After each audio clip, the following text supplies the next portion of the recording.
आज paper 3 start कर रहे हैं। उसकी unit number 1 MI moment of inertia.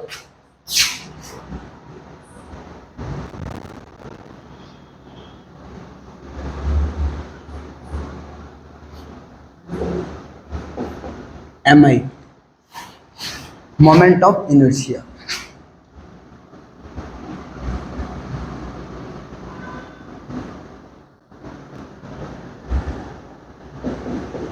जिसको हिंदी में बोलते हैं जड़त्व आघूर्ण।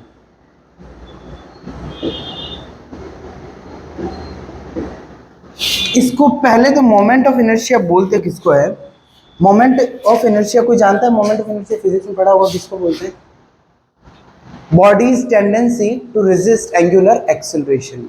जो बॉडी की कोई दृढ़ पिंड है उसकी टेंडेंसी कोणीय जो त्वरण होता है उसको रेजिस्ट करने की, मतलब उसको रोकने की। जैसे कोई एक्सिस हो गया, उसके सापेक्ष बॉडी घूम रही है ना, एक्सेलरेशन इज सेम, क्या? Rate of change in velocity. तो वेलोसिटी में जो वेग में परिवर्तन की दर है वो त्वरण है। तो यहाँ पे बॉडी की टेंडेंसी, बॉडीज टेंडेंसी वैसे आता नहीं है ये, टेंडेंसी टू रेजिस्ट का क्या मतलब होता है हिंदी में? एंगुलर एक्सीलरेशन, विरोध करना, प्रतिरोध करना। रेजिस्टेंस होता है ना प्रतिरोध, एंगुलर एक्सीलरेशन। पिंड की कोणीय त्वरण का प्रतिरोध करने की मतलब रोकने की या विपरीत करने की प्रवृत्ति। अब जैसे ये तो आपको कोई वहां ये नहीं पूछेगा, बट हमें चीजें पता होनी चाहिए। आपको जो क्वेश्चन आएगा, बॉडी होगी उसका अलग अलग एक्सिस के अलोंग या ऐसा आपका क्वेश्चन होगा। तो पहला हम लेते हैं, फॉर्मूला यहां से बन रहा है, moment of inertia about an axis. किसी अक्ष के परित जड़त्व आघूर्ण, किसी अक्ष के परित जड़त्व आघूर्ण।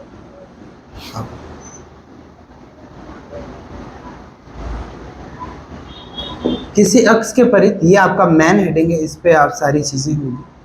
अब देखो अपन ने यहां ले ली कोई एक्सिस, चलो मैं वहां समझा देता हूँ, थ्योरी यहाँ ले।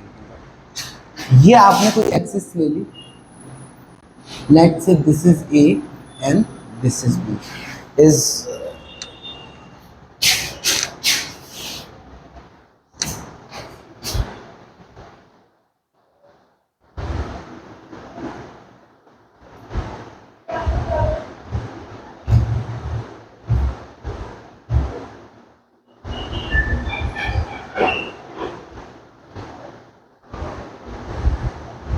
तो हमने एक्सिस ले ली कोई ए और B, this is let's say this is A and B, B any axis.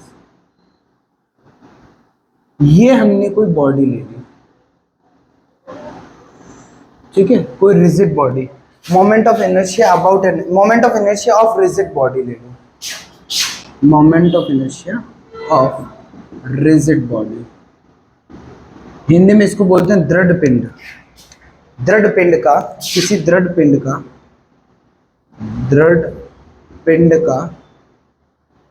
अक्ष के परित जड़त्व। अब देखो, लेट यहां पे ये क्या ली, बॉडी ली, जिसका इसका मास ले लेते हैं, एमजी ले देते हैं, MB मास ऑफ बॉडी। मतलब इसका क्या हो गया?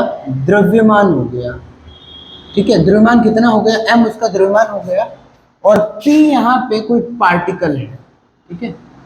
और यहाँ पे इसकी परपेंडिकुलर डिस्टेंस हो गई यहाँ से यहाँ तक, r समझ ली स्मॉल, और p क्या समझ लिया? कोई पार्टिकल समझ लिया, और यहाँ इसका मास क्या ले लिया? Small m। यहाँ पे let P be any element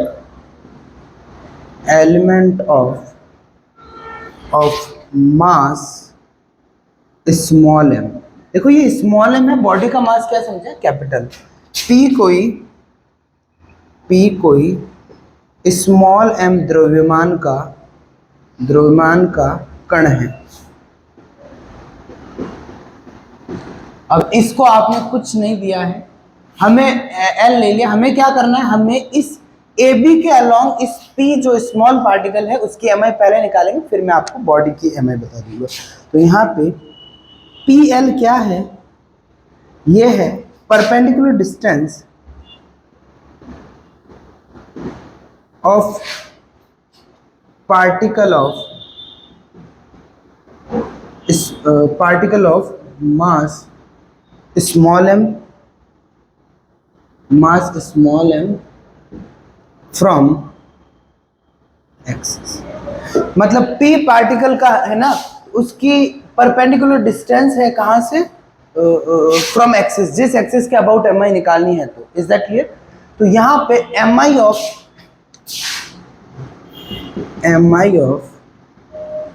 small particle P है, उस पार्टिकल की क्या निकालनी है, MI निकालनी है। तो देखो ये MI का यहाँ फॉर्मूला फिक्स हो रहा है, इसको हिंदी में लिख देना। ये किसी स्मॉल m द्रव्यमान के जो कण है उसकी अक्ष से दूरी है r, जो आपको डायग्राम में सारी चीजें दिख रही है। तो इस छोटा सा पार्टिकल है, इसकी जो MI होगी P कण का जड़त्व आघूर्ण।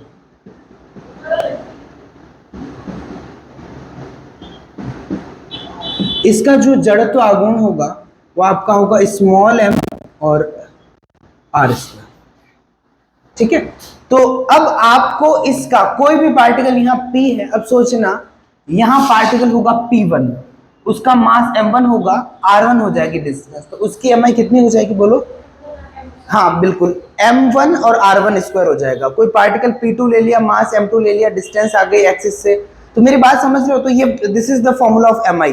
मास लेना है उस पार्टिकल का और उस पार्टिकल की क्या लेनी है, डिस्टेंस लेनी है, किसके अबाउट, जिस एक्सिस के अबाउट MI निकालनी है। अब यहाँ MI किसके अबाउट निकाल रहा है, AB के अबाउट निकालना है। Is that clear. यहाँ लिखा ना किसी अक्ष, यहाँ पे एक्सिस क्या है, AB है। Is that clear. तो अब यहाँ पे MI of whole body,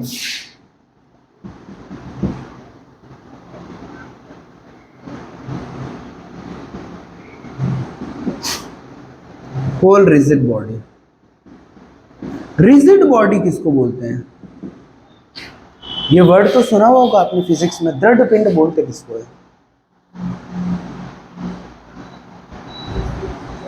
rigid मतलब you know it gives heavy feeling, मतलब दृढ़, rigid like something which is strong.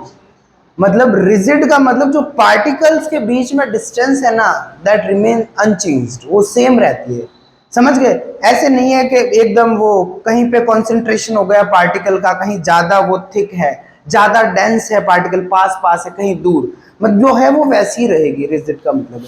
अब देखो MI of whole rigid body, पूरे दृढ़ पिंड का जड़त्व आघूर्ण, पूरे दृढ़ पिंड का जड़त्व आघूर्ण। पूरे जो दृढ़ पिंड है उसका जड़त्व आघूर्ण कैसे निकलेगा, उसका निकलेगा, पूरी बॉडी को अपन ने इमेजिन करना है, body is made of particles. पूरी बॉडी किससे बनी हुई है, पार्टिकल से बनी हुई। हर एक पार्टिकल का क्या होगा, मास होगा। तो हम क्या लेते हैं, समेशन ले लिया स्मॉल m और r स्क्वायर। इसका मतलब समझे या नहीं समझे, हर एक बॉडी का अलग अलग पार्टिकल का मास ले, जिसे यहाँ फिर इसकी डिस्टेंस, समेशन का मतलब आपने सारे पार्टिकल को ऐसे जोड़ दिया। तो that would be what, MI of whole body. अब एक यहाँ चीज और होती है, वो यहाँ एक टर्म आएगी, radius of gyration. Part A में क्वेश्चन आता है, बड़ा फेमस क्वेश्चन है, घूर्णन त्रिज्या किसको बोलते हैं। यदि आप एक चीज और कर सकते हो, इस पूरी बॉडी का मास कहीं एक पॉइंट पे कॉन्सेंट्रेट मान सकते हो। ठीक है, द्रव्यमान केंद्र जिसको हिंदी में बोलते हैं, CG होती है ना, सेंटर ऑफ ग्रेविटी, उसका मास कहीं सेंटर्ड मान लो बॉडी में CG पे, ये समझ लिया, पूरा मास कैपिटल M। फिर इस जहां पे मास कॉन्सेंट्रेटेड है उससे और जो एक्सिस की दूरी है वो हो जाती है रेडियस ऑफ जायरेशन, तो वो सीधी एम आई निकल जाती है। तो इसका एक और यहाँ पे होता है M I of whole body, whole body, ये आपका मेन फॉर्मूला है। पूरे पिंड का क्या जड़त्व आघूर्ण, ये आपका होता है एम के स्क्वायर। यहाँ पे देखो जितना आप है ना अच्छे से एक्सप्लेन करोगे, एम क्या है, mass of whole rigid body, पूरा दृढ़ पिंड है उसका मास है ये, और के क्या है, रेडियस ऑफ जायरेशन। मैं अलग से डेफिनेशन लिखाऊंगा क्योंकि आती है ये जायरेशन, इसको हिंदी में बोलते हैं घूर्णन त्रिज्या। क्या, घूर्णन त्रिज्या। यहां तक कोई दिक्कत है तो बता दो, मेरी बात समझे या नहीं समझे। पूरी बॉडी का पूरा मास किसी पॉइंट पे कॉन्सेंट्रेटेड समझ लिया, ये भी आपको डायग्राम से मैं डिनोट कर देता हूं। ये पूरा समझ लिया, कैपिटल मास यहां आ रहा है, इसकी जो एक्सिस से डिस्टेंस है दैट इज घूर्णन त्रिज्या। Is that clear? तो रेडियस ऑफ जायरेशन क्या हो जाएगी, ये जिस अक्ष के परित आपको जड़त्व आघूर्ण निकालना है उस अक्ष से तथा पिंड में जहां पूरा द्रव्यमान केंद्रित है उसके बीच की जो दूरी होती है, बीच की लंबवत दूरी, ठीक है, पिंड का पूरा द्रव्यमान जहां केंद्रित है उससे लेके अक्ष के बीच की लंबवत दूरी होती है, वो क्या होती है, घूर्णन त्रिज्या। नोट डाउन कर सकते हो आप, मैं लिख दूंगा वैसे। कैन आई इरेज दैट ना? और इंग्लिश में क्या, ये इंग्लिश में बोलो, it is a distance from axis to body where whole mass is concentrated. जहां पे पूरा मास कॉन्सेंट्रेटेड है वहां से जो एक्सिस की परपेंडिकुलर डिस्टेंस है that is radius of gyration. ठीक है, कैन आई इरेज दैट? लिखो रेडियस ऑफ जायरेशन अच्छे से, क्या समझ गए? वैसे इसको लिखना तो है ही है क्योंकि पार्ट उसमें आएगी आपके पार्ट ए में आती है। Can I erase this? समझे या नहीं?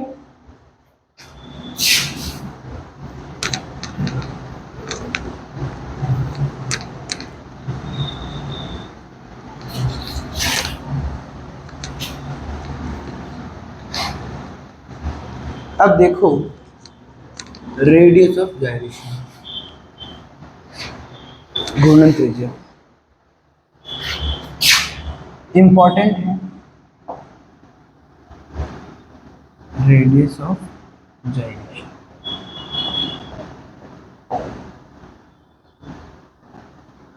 हिंदी में इसको क्या बोलते हैं,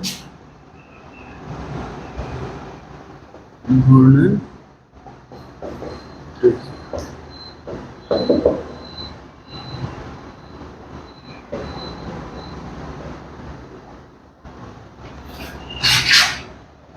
इट इज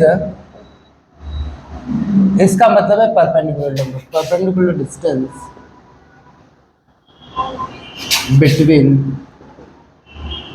बिटवीन एक्सिस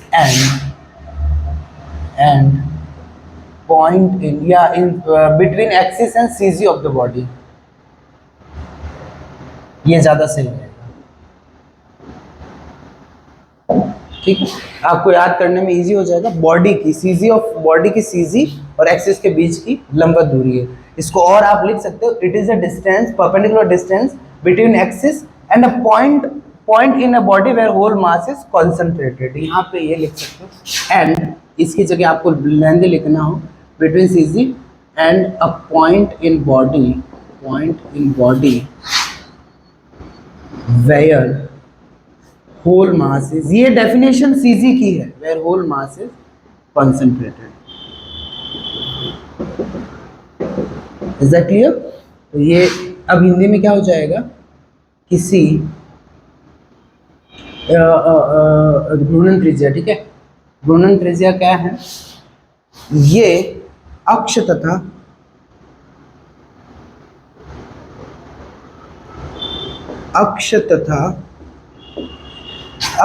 द्रव्यमान केंद्र के मध्य के मध्य लंबवत दूरी। वैसे और अपन कॉन्सेप्ट में जाए ना तो यहाँ और इस डेफिनेशन में एक वर्ड लिख सकते हैं, बट फालतू का क्यों लिखो, लंबवत की जगह मिनिमम डिस्टेंस पे लिख सकते हो। जैसे यहाँ ये पॉइंट है ना, तो इस पॉइंट की इस एक्सिस से मिनिमम डिस्टेंस वही होगी जो परपेंडिकुलर होगी। तो जैसे एंगल चेंज करोगे वो हो जाएगा। तो परपेंडिकुलर बोलो भले मिनिमम बोलो, एक ही बात है, बट ज्यादा परपेंडिकुलर क्यों, वो अलग चीज होगी। Is that clear? यहाँ तक कोई दिक्कत नहीं है। अब क्वेश्चन ले लेते हैं पहला, एम आई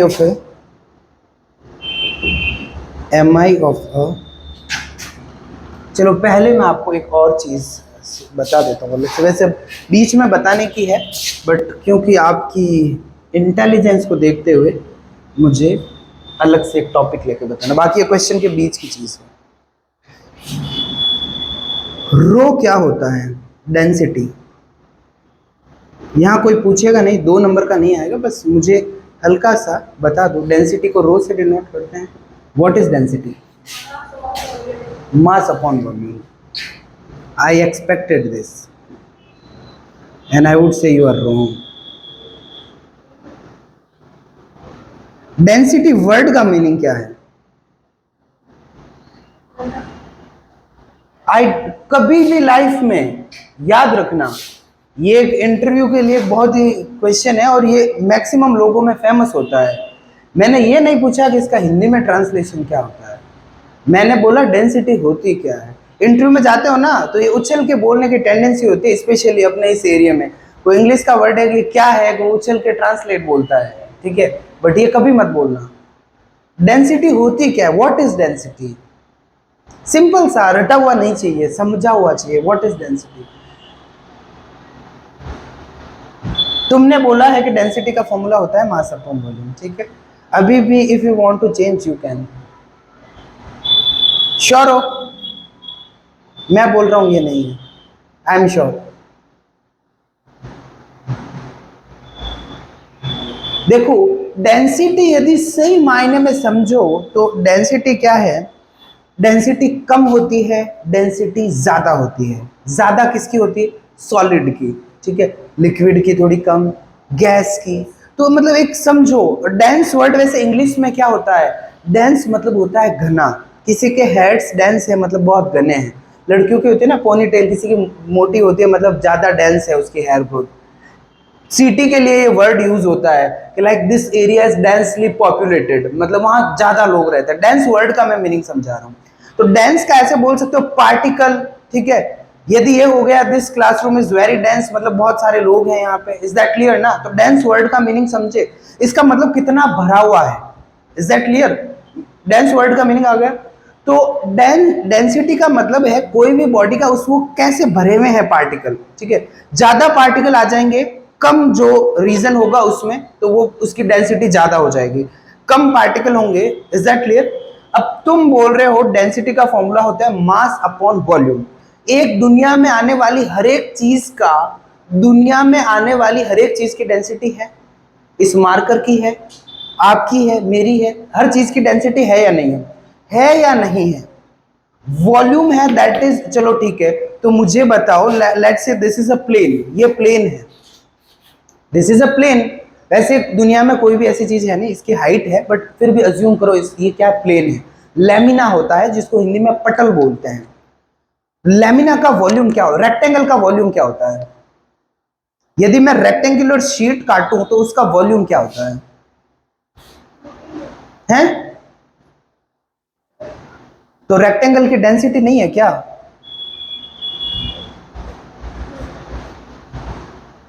तो समझे, दुनिया में आने वाली हर एक चीज की डेंसिटी है या नहीं है? है ना? रेक्टेंगल की है ना डेंसिटी? नहीं है? तो मुझे बताओ उसका डेंसिटी का वहां वॉल्यूम तो है ही नहीं। वॉल्यूम है नहीं मतलब जीरो, डेंसिटी इनफाइनाइट है क्या उसकी? Is that clear? मैंने एक थ्रेड ली, डोरी ली, ठीक है। डोरी की डेंसिटी क्या है? तुम फिजिक्स में इतना पढ़ के आए हो, यहाँ डेंसिटी में फेल हो गए। थ्रेड ली ना, डोरी, डेंसिटी है या नहीं है उसकी? वॉल्यूम का है क्या है थ्रेड का? 1D में जो सारे ऑब्जेक्ट होते हैं 1D मतलब सिर्फ वन डायमेंशन, उनकी डेंसिटी नहीं होती, क्या होती तो है ना, बट वॉल्यूम थोड़ी होता है। 2D में सारे हैं, 2D मतलब सर्कल, रेक्टेंगल, स्क्वायर, डेंसिटी होती है नहीं होती उनकी, होती है, बट वॉल्यूम होता है क्या, नहीं होता। डेंसिटी का मतलब होता है मास अपॉन वो एरिया जिसमें पार्टिकल्स फैले हुए हैं। तो जब 1D में होगा तो मास अपॉन डिस्टेंस होगा, जब 2D में होगा तो मास अपॉन एरिया में फैलते हैं, और 3D में होगा तो मास अपॉन क्या होगा, वॉल्यूम। Is that clear? तो डेंसिटी क्या होती है, इट डिपेंड्स। ठीक है, गॉट इट? समझ में आया नहीं आया? तो यहां पे मैं यूज करूंगा, मैं डेंसिटी को मास अपॉन लेंथ, जो डिस्टेंस है वो यूज करूंगा, मास अपॉन एरिया भी यूज करूंगा, मास अपॉन वॉल्यूम भी यूज करूंगा। तो डेंसिटी होती है मास अपॉन पार्टिकल कैसे फैले, सिंपल सा कॉन्सेप्ट है, मैं कोई तुम्हें रटा नहीं। क्या डेंसिटी को कितना अच्छा तो एक्सप्लेन कर दिया, अब तुम्हें क्या लगता है मैं इसको एक्सप्लेन ही नहीं करता? Mass upon area where particles are distributed, simple. यार इतना अच्छा जो एक्सप्लेन कर सकता है इसको मैं नहीं समझा सकता क्या? अब देखो, तुमने देखो अपने मैं तो फिजिक्स कब छोड़ी थी मैंने, ये तो प्योरली फिजिक्स है ना, प्योरली फिजिक्स है या नहीं, बट सोचने की बात है। और वैसे यही फॉर्मूला फेमस है, तुम्हारी गलती नहीं है, ये हर बार होता है, हर बैच में जब भी पढ़ाता हूं ना, हमेशा मैं ये क्वेश्चन करता हूँ क्या। बट आज आपका, और मैंने सही भी तो बोला, गलत थोड़ी बोला, आई वॉज राइट ना। अब देखो, तो यहां पे यदि बॉडी क्या हो, इसको इरेज कर देते हैं। 1D, 1D का मैं रटाऊंगा नहीं, कोई डेफिनेशन नहीं लिखा रहा तुम्हें। 1D का, और ना डेफिनेशन आएगी, 1D का क्या मतलब हो जाएगा, डेंसिटी हो जाएगी मास अपॉन, 1D का मतलब क्या होती है, सिर्फ लेंथ होती है, तो यहाँ आपका लेंथ हो जाएगा, क्योंकि पार्टिकल लेंथ में डिस्ट्रीब्यूटेड है। और 2D में क्या हो जाएगा, 2D में हो जाएगा डेंसिटी मास अपॉन, बोलो, एरिया हो जाएगा, क्योंकि 2D में जो पार्टिकल होते हैं वो एरिया में डिस्ट्रीब्यूटेड होते हैं। और 3D में क्या हो जाएगा, density mass upon volume. Is that clear? यहाँ तक किसी को दिक्कत क्लियर है सर? अब देखो, तो आप भी सही थे, but 33.33%।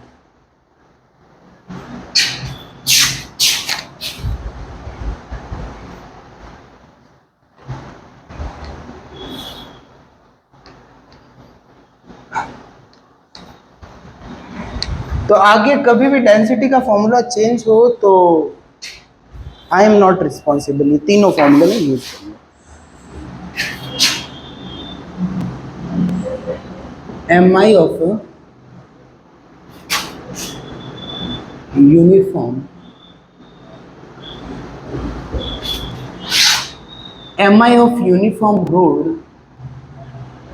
of length 2A and mass capital, 2A लंबाई तथा M द्रव्यमान की छड़ का जड़त्व आघूर्ण। यहाँ एक बहुत बड़ी चीज मिसिंग है, वो ये है कि किसके अबाउट निकालना है। ठीक है, वो दिया नहीं है, मैं दो केस लूंगा अलग अलग, एक लूंगा उसके परपेंडिकुलर जो सीजी से निकले वो वाला, और एक मैं अलग, दो अलग अलग केस लूंगा, इसीलिए मैंने लिखा है केस में।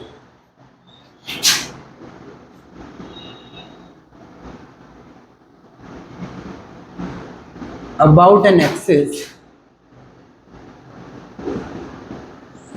that passes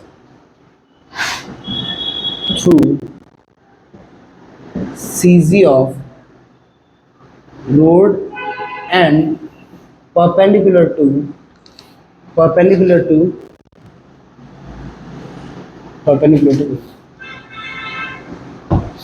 मतलब क्या हो जाएगा, जो छड़ के द्रव्यमान केंद्र से निकले तथा छड़ के लंबवत हो उस एक्स के परिध, क्या निकालना, जड़त्व में, उस अक्ष के परिध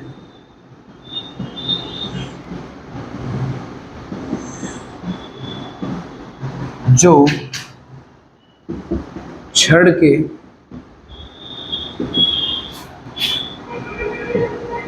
द्रव्यमान केंद्र से निकले तथा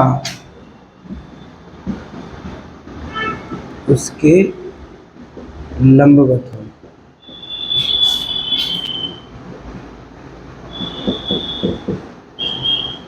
अब यहाँ पे अपन बना देते हैं रूट।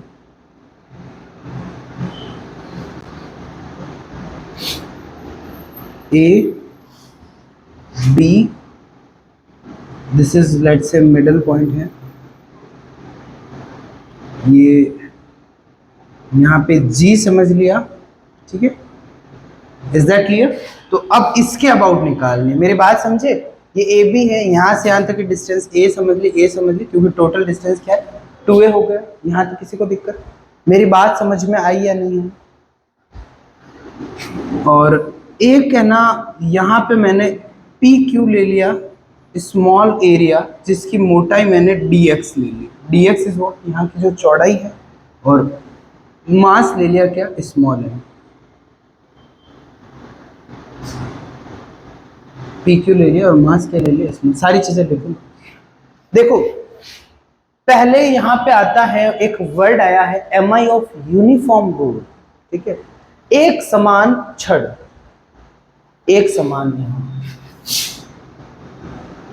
ये वर्ड आएगा, ठीक है, और आपने स्टैटिक्स और डायनेमिक्स पढ़ी है तो वहां भी आया था, बहुत वर्ड आता है। यूनिफॉर्म का मतलब क्या होता है,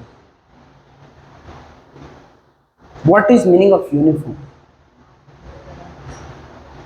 यूनिफॉर्म का मतलब है, मैंने छड़ का मतलब डेंसिटी सेम है, डेंसिटी का मतलब है इस 1 सेंटीमीटर में 1000 पार्टिकल आ रहे हैं, ठीक है, इस 1 सेंटीमीटर के यहाँ छड़ का टुकड़ा लिया और उसमें 1000 आ रहे हैं पार्टिकल, 1000 आ रहे हैं कण, तो यहाँ भी 1 सेंटीमीटर लूंगा उसमें भी 1000 आएंगे, यहाँ भी 1 सेंटीमीटर लूंगा 1000 आएंगे, ठीक है।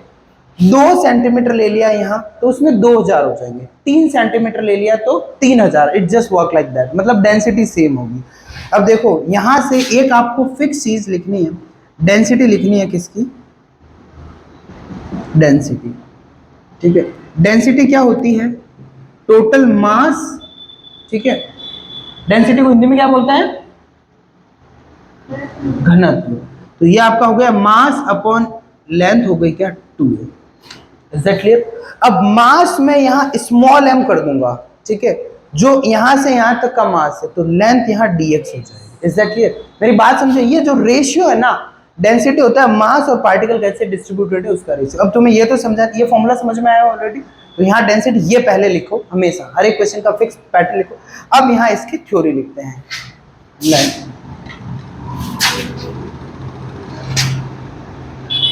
ये P Q be a small particle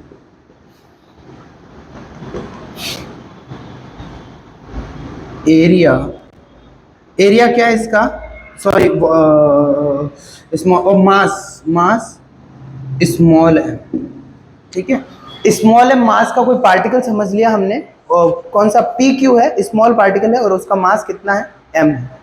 तो मुझे बताओ यहाँ डेंसिटी क्या होगी, रो मास अपॉन क्या हो जाएगा, एरिया कितना है dx, यहां से फॉर्मूला निकल जाएगा m का क्या, रो dx, इज दैट क्लियर। मेरी बात समझे नहीं, ये dx कब होगा, जब यहां से यहां तक की मैं डिस्टेंस समझ ली x, ठीक है, और उसके पास हल्की सी जो डिस्टेंस है, चेंज इन x हो गया, dx हो गया, ठीक है। तो मेरी बात यहां तक समझ में आई या नहीं आई। अब मैं पहले निकालूंगा डेंसिटी ऑफ पी क्यू, जो पी क्यू स्मॉल पार्टिकल है उसकी डेंसिटी निकालूंगा। दो चीजें होती, एक समेशन होता है, एक इंटीग्रेशन होता है। यदि आपको पता है तो सारा एरिया हो गया, वॉल्यूम होगा, इनके फॉर्मूले इंटीग्रेशन से ही निकले हैं। जैसे लेंथ वाले फॉर्मूले निकलते हैं सिंगल इंटीग्रेशन से, इसमें लेंथ है सिंगल इंटीग्रेशन, आगे चीजें आएगी। एरिया में डबल इंटीग्रेशन होता है, ठीक है, वॉल्यूम में ट्रिपल इंटीग्रेशन होता है। बीएससी फर्स्ट ईयर में आपने वो चीजें देखी होगी। Can I erase this?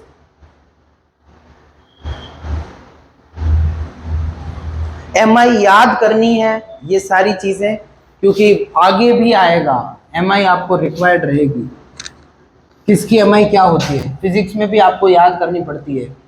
Physics में कौन से ईयर में है एम आई वाला, फिजिक्स में कहाँ है ये आपके, कौन से ईयर में आता है फिजिक्स में एम आई? उसमें ये आए होंगे सेम क्वेश्चन, याद करनी नहीं होती, सेम क्वेश्चन आए होंगे आई थिंक। नहीं, अब देखो M I of small particle, जो छोटा सा पार्टिकल है उसकी एम आई निकालनी है, तो क्या होगा, एम आई क्या होती है जल्दी बताओ, बोलो छोटे से पार्टिकल की एम आई क्या हो जाएगी? मास, अपन को पता है ना, मास इनटू परपेंडिकुलर डिस्टेंस, तो परपेंडिकुलर डिस्टेंस इसके अबाउट निकालनी है भाई। एम आई का फॉर्मूला क्या होता है, एम आर स्क्वायर होता है ना, आर क्या होता है, जिस एक्सिस से निकालनी है उसकी परपेंडिकुलर डिस्टेंस जो एक्स हो गई, यहाँ क्या हो जाएगा, एम हो गया और ये आपका आर स्क्वायर, ये एम आई का फॉर्मूला ये होता है।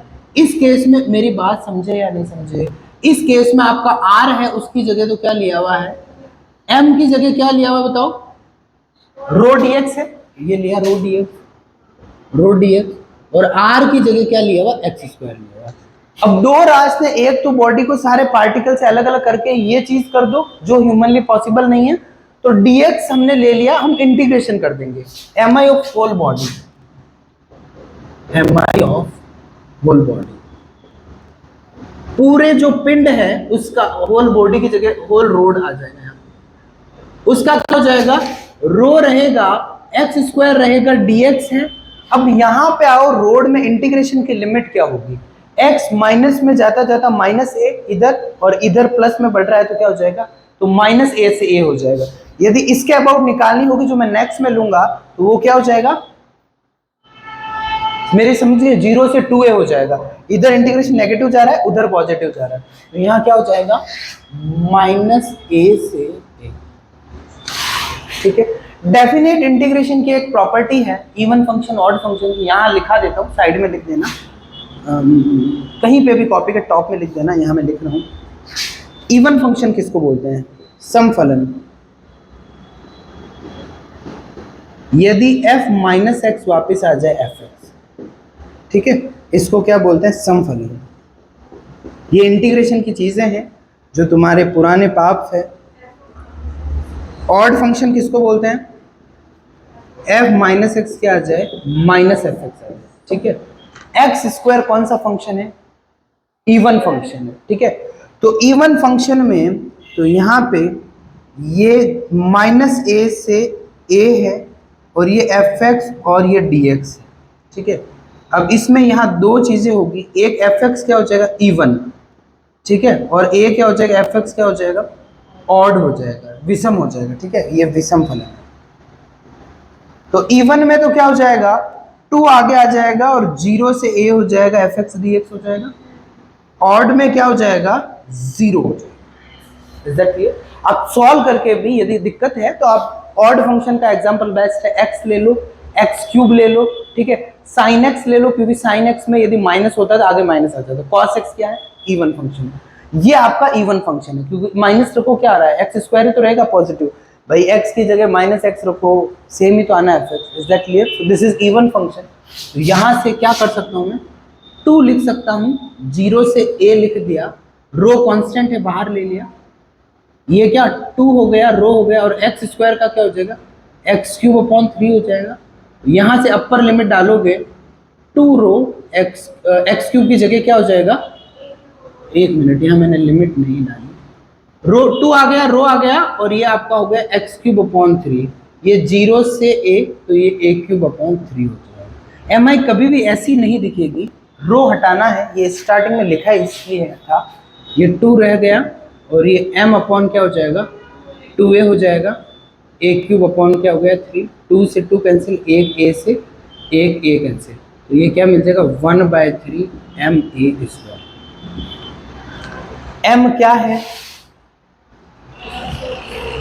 ठीक है, और a क्या है, half of length of road. Question ये भी आ सकता है, ठीक है, बीच में मैं बोल रहा हूँ ना, ये सारी हमें आपको याद रखनी है, बीच में काम आ जाएगी। यदि रोड की लेंथ a दे दी तो यहाँ a की जगह a/2 हो जाएगा। Is that clear? पूरी चीजें क्लियर होनी चाहिए। यदि रोड की लेंथ आपने 5 सेंटीमीटर दे दी, यहाँ 2.5 हो जाएगा। रोड की लेंथ 10 सेंटीमीटर दे दी तो यहाँ 5 दे दी। हमने 2a लेके प्रूव करा। Is that clear? Can I raise this? ये बीच में नहीं, कहीं कॉपी पे टॉप पे लिख देना, अजीब लगेगा कि बच्चे को इंटीग्रेशन नहीं आती, बीएससी में आ गए। वैसे आता था ना ये आपको, इवन फंक्शन, ऑड फंक्शन। अब देखो, मुझे तो लगा था आप तो ये चीजें भी सारी बताओगे। MI गेम मत खेलो यहाँ पे। तो देखो, about an axis that passes through one end of rod and perpendicular to rod, इसमें चेंज कर देते हैं। ये आपने सेकंड केस लिया, ठीक है। About an axis that passes through one end of rod and perpendicular to rod, उस अक्ष के परिध जड़ के उस अक्ष के परिध जो जड़ के द्रव्यमान के अंदर द्रव के एक जड़ के एक सिरे से निकले, एक सिरे से निकले तथा उसके लंबवत हो। Is that clear? मेरी बात समझे या नहीं समझे? तो यहां से एक और मैं तुम्हें मेथड 2 भी सिखाऊंगा इसका। पहले इसको पूरे को इरेज कर देते हैं।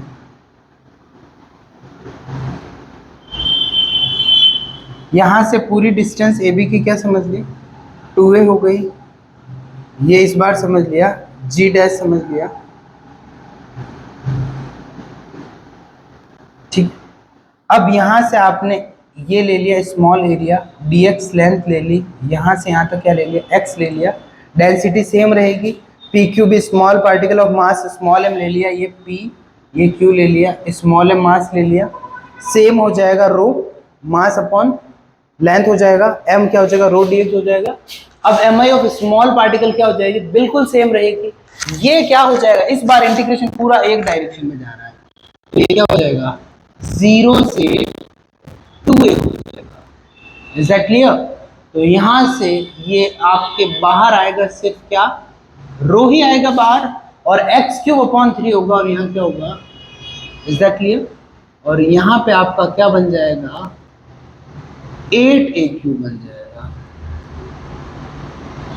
मेरी बात समझे भाई? 2a करा ना, यहाँ पे 2 का क्यूब होता है 8, 8a³ अपॉन क्या हो जाएगा? 3 हो जाएगा। खैर इतना ज्यादा भी शॉर्टकट अच्छी बात नहीं। अब देखो यहाँ से रो क्या हो जाएगा? m/2a हो गया, और ये क्या हो गया? 8a³ अपॉन क्या हो गया? 3। यहाँ पे क्या हो जाएगा? 4/3 ma। हमेशा mi में फिक्स रहेगा, मास आगे कुछ क्वांटिटी होगी, फिर यहाँ लेंथ का होगा। Is that clear? Format same होगा। a क्या है? क्या है a? हाफ ऑफ लेंथ है, कंफ्यूज मत होना, ठीक है। आगे भी पूरे डेरिवेशन गलत हो जाएंगे, ये बेवकूफी कर ली। तो लेंथ अपने 2a लिए, ना कि a लिए। Is that clear? अब इसका मेथड 2 होता है थ्योरम ऑफ पैरेलल एक्सिस। एक में सेम जो सेकंड पार्ट है उसका मेथड 2 बताना, ये आपके थ्रू आउट काम आएगा। Method 2 theorem on parallel axis, समांतर अक्षों की प्रमेय।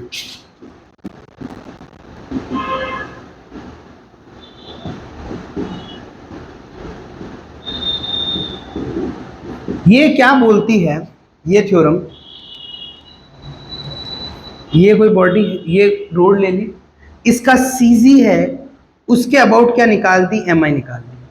मेरी बात ध्यान से सुनना, CG के अबाउट निकाल दी 1/3 ma² आ गया, ठीक है। फिर आप पूरी यहाँ अब आपको इसके अबाउट पूछिए। ये आपने G समझ लिया, ये आपने क्या समझ लिया? G dash. अब G डैश के अबाउट निकालनी है ना, तो पूरा मास यहाँ सेंटर्ड समझ लो, और फिर इन दोनों के निकाल दो। मैं यहाँ लिख देता हूँ MI अबाउट G डैश। तो पहले तो क्या निकाल लो? लिखोगे MI अबाउट G के अबाउट MI निकलेगी, फिर प्लस अब निकालनी है MI, पूरा मास है वो क्या लिख पुट कर देना, M पूरा कहां पे आ गया? ये। अब इस मास का इसके, तो बीच की डिस्टेंस A है ना, तो क्या हो जाएगा? एम आई स्क्वायर हो जाएगा। तो M I of M I about G dash and whole mass m is placed on CC। मेरी बात समझे, पूरा मास यहाँ रख दो और फिर इसके अबाउट एम आई निकाल दो। तो जैसे इस सेम का क्या होता है, पहले तो इसके सीजी के अबाउट निकालो, एम आई क्या है 1/3 एम आई स्क्वायर है, पहले निकाली, फिर पूरा मास यहाँ रख दिया, ठीक है, और फिर इस मास की समझ लो ये एक पार्टिकल ही है, क्या होगी M I M A square हो जाएगी। तो सीधा क्या हो गया 4/3 एम ए।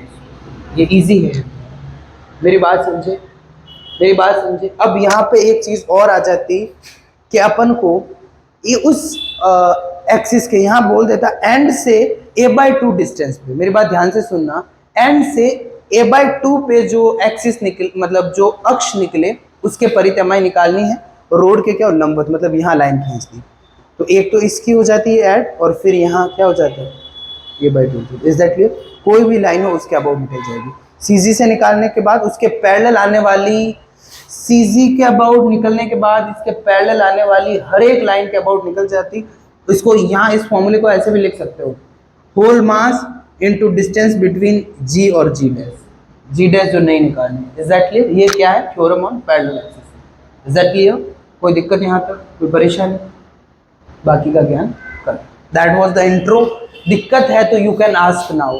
कोई हमने ऐसा कुछ क्रिस्टल डिफिकल्ट नहीं पढ़ा है, सीधा क्या पढ़ा है हमने, मोमेंट ऑफ इनर्शिया। मीनिंग क्या होता है, tendency to resist angular acceleration. जो कोणीय त्वरण है उसको प्रतिरोध या विरोध करने की जो प्रवृत्ति होती है वो क्या होती है, जड़त्व आघूर्ण। ठीक है, अब जैसे इसको है ना, तो इसको इसके अबाउट घुमाना है, ठीक है, तो जो ये क्वेश्चन नहीं आएगा आपका, but still we should know this, ठीक है। एंगुलर एक्सीलरेशन क्या होता है, rate of change in angular velocity. Angular velocity किसको बोलते हैं, rate of change in angular position. जो समझ गए, किसी अक्ष के परित है ना जो पोजीशन चेंज होती है। तो इट्स ऐसा कुछ होना नहीं चाहिए कि यार ये वर्ड भी जैसे हमें समझ में नहीं आया। Everything should be clear. भाई कॉन्सेप्ट क्लियर होंगे तो ही मजा आएगा। उसके बाद हमने क्या डिस्कस करा था, एम आई। एम आई क्या है, पूरी बॉडी का एकदम होलिस्टिक पॉइंट ऑफ व्यू में आपको ये समझना है, जिस अक्ष के अबाउट निकालनी है उस अक्ष की और पार्टिकल का मास ले लेना, बीच की जो डिस्टेंस है ये एक चीज साइड में। फिर दूसरा यदि सीधा आ जाए what is M I, formula आ गया 2 नंबर का, तो कैपिटल एम के स्क्वायर, पूरी बॉडी का मास, और के क्या हो जाएगा, रेडियस ऑफ जाइरेशन, जो हमने क्लियरली डिस्कस कर लिया।